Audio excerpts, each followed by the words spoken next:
SKF je globální značka. Její produkty a zákazníky najdete po celém světě. Prostřednictvím služeb servisu se stará o bezproblémový chod rotačních zařízení, ve kterých jsou ložiska a další produkty SKF. Díky moderním technologiím může poskytovat i velice sofistikovanou službu vzdálené diagnostiky strojů ze servisního centra RDC v Ostravě. V RDC Ostrava pracuje tým zkušených inženýrů, kteří aktuálně sledují přes 30 000 ložisek ve více než 20 zemích Evropy. Sběr vibrací a procesních dat ze strojů je prováděn SKF systémy, které odesílají data na cloud pro zpracování. K dlouhodobému sledování stavu strojů využívá Centrum vzdálené diagnostiky algoritmy strojového učení a umělé inteligence, která pomáhá rychleji identifikovat nestandardní chod zařízení.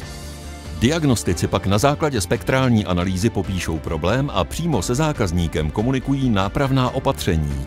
Vzdálená diagnostika takto pomáhá snižovat množství neplánovaných odstávek a redukuje tak náklady na provoz a údržbu strojů.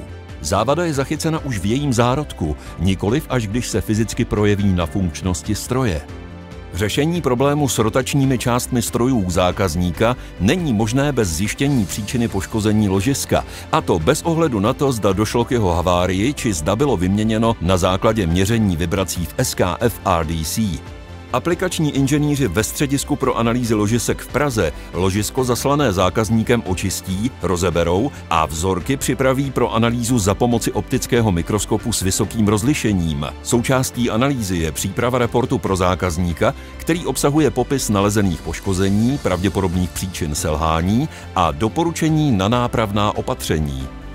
SKF se stará nejen o výrobu a prodej, ale hlavně o bezproblémový chod rotačních strojů, tedy o spokojenost zákazníků po celém světě.